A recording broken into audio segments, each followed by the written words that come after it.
Good morning, everybody. Well, good afternoon. First, I just want to say thank you to the eRuff congregation who has been so generous to Village of Wisdom in the past through some of you all's giving. So thank you. And thank you, Reverend Jacqueline Britt, for the invitation. I really appreciate this time to be able to come and be with you all this morning and share some thoughts on Ujima and the work of Village of Wisdom. As I prepare for this speech, in the spirit of Ujima, I figured I'd ask my community, my immediate community, my family, what they thought about the idea of collective work. First person I asked was my 8-year-old. And as young people often do, she dropped some simple but profound wisdom on me.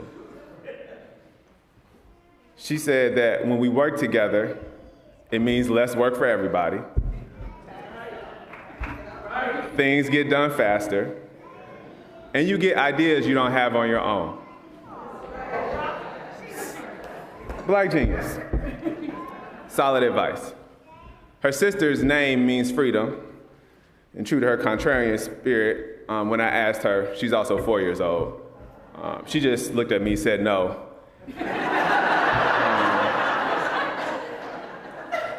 And then kind of slid down air, as 4-year-olds do, and rushed out. My mom, who is probably the most optimistic yet realist person I know, said that, you know, when you work with other people, you have to be careful that everybody does what they're supposed to do.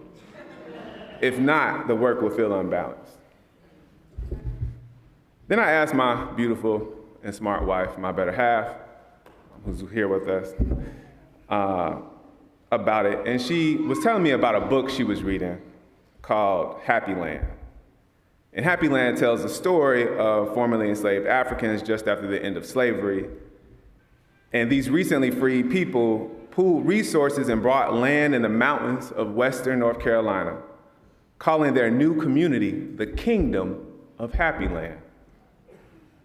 They built communal structures and thrived through crafts and trades, creating a prosperous, self-sustaining society. And as I sat in reflection and prayer on how to bring all this wisdom I had gathered together, God reminded me that I was a former chemistry teacher. And I know a bit about how chemical bonds work. You see, in chemistry, there's 3 types of bonds. For sake of time, I'll only talk about 2 today. Thank you, I appreciate it. And the first type of bond I'll talk about reminded me of what my mom shared. That's an ionic bond. You see, in ionic bonds, there's a positive element and a negative element. And one of those elements has an electron to give, or a few electrons to give. And the other element needs an electron to be stable. And so one element gives, and the other element takes. We see this type of chemical bond in table salt, otherwise known as sodium chloride. The sodium wants an electron. The chloride wants to give one away. It's a pretty stable bond. We use salt every day. But the second that you pour salt into water, it breaks. Kind of like transactional bonds tend to do. When we have transactions and it's transactional, it's a little bit easier to break. But the other type of bond that I want to talk about today is a covalent bond. Covalent bonds are where electrons are shared. And one of the most popular, probably well-known types of covalent bonds are the bonds that carbon has. See, every carbon element or atom has 4 electrons. And in order for atoms to be stable, they like to have 8.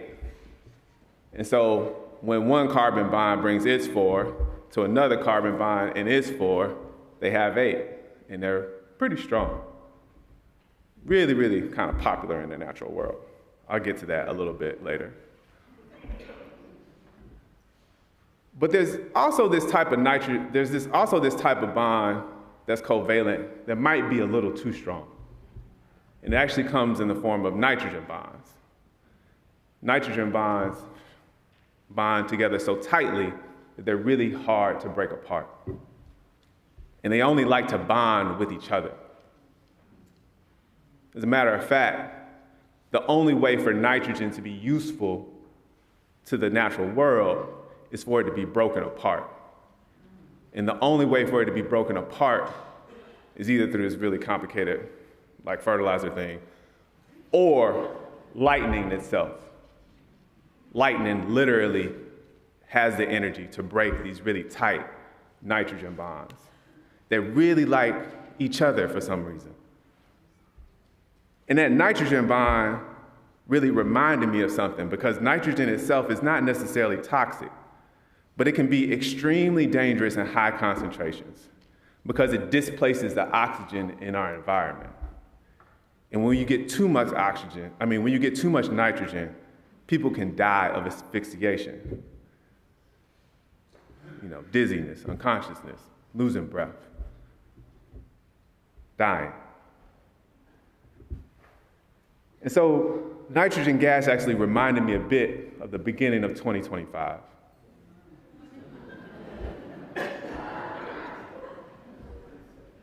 It reminded me a bit of 2025 because at the beginning of 2025, I felt like the message that I kept on hearing was, you should just roll over and die. That was a subliminal message, at least to Black-led organizations at the beginning of the year. The first 120 days of the year, we experienced dox threats, federal funding withdrawals, and broken promises. The messages from those in power, the messages from the nitrogens was clear. The woke era was dead. Those bold promises made to Black organizations had been pulled back. America's greediest, our nitrogens, if you will, had written a check. And just like their favorite leader has done throughout his entire career, they let checks bounce and turned others' money into their own. I heard it again, you should just roll over and die. But my ancestors taught me that life, and life more abundantly, was our destiny. That our resolve is in our community, and through our bonds of collective work, we will not be denied.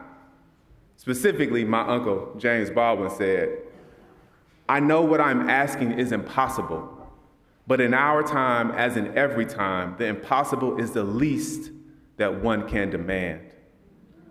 And one is, after all, emboldened by the spectacle of human history in general and the American Negro history in particular, for it testifies nothing less than the perpetual achievement of the impossible.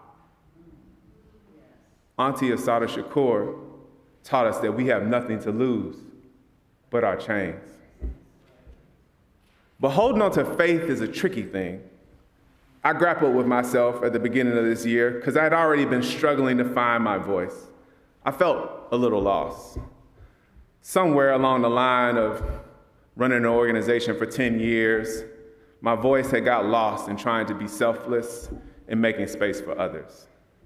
It's necessary but tricky work of leading in a way that highlights and prioritizes the ideas and contributions of your team over your own. And with all that was going on, with all the nitrogen taking up space, I was unclear on what, if anything, I should say about our work. And in a time when so many people were looking for words to make sense of what was going on, I struggled. I asked myself, should I speak up and potentially endanger the organization, or remain quiet and be perceived as scared? The voice I had was a big part of Vows' success, but it felt lost. But then I heard Mama Harriet Tubman whispering, the Underground Railroad didn't really have signs. As if to say, you don't have to announce what you're doing to everybody. She didn't really say that, but you get the point. To me, she said it. I also remember Zora Neale Hurston taught us, if you are silent about our pain, they will kill you and say you enjoyed it. And the Bible says in the 2nd chapter of James What good is it, my brothers and sisters, if someone claims to have faith but has no deeds? Can such faith save them? Suppose a brother or a sister is without clothes and daily food. If one says to them, "Go in peace, keep warm, and be well fed," but does nothing about their physical needs, what good is it? In the same way, faith by itself is not accomplished, but by action is dead. The TVs, Twitter feeds, and talking heads were all yelling, "Roll over and die." But my team and I at Vow, we listened to Kendrick Lamar at that Super Bowl for performance. And we turned the TV off.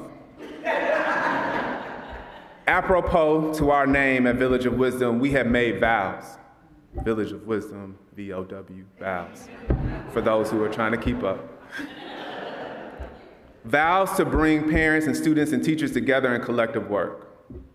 Our Director of Instructional Liberation, Arsante Malone, led us in recruiting 25 teachers across 5 schools into our That's Just Good teaching program that trains teachers on how to build trust with parents to create better learning experiences for students.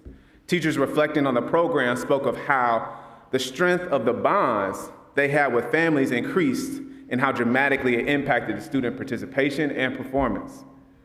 Carbon bonds were forming. Our Director of Community-Driven Research, Dr. Amber Majors-Ladipo, led the launching of the Wisdom Hub, a one-of-its-kind resource that positions parents as trained reviewers of educational content. The site launched in September, and by October, it had 5,000 views and over 100 downloads of the resources that were there. Carbon bonds were forming. After 8 years of working on an investment, and on again and off again kind of engagement from this institution, we picked up a $1.5 million investment.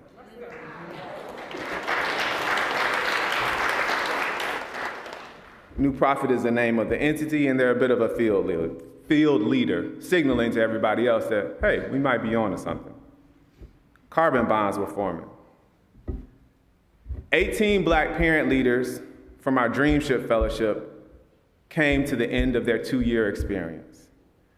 In this fellowship, we pay parents to learn, to rest, to dream. And at the end of this experience, we told all 18 of them that they needed to work together, Ujima, to create 6 different exhibits about what it looks like to create a culturally affirming learning environment for young people. Learning environments that demonstrated Black love, resistance, Black genius. Many of these exhibits will be featured at Black Genius Fest, February 2026, on the 100th anniversary of Black History Week, right here in Durham, downtown Durham.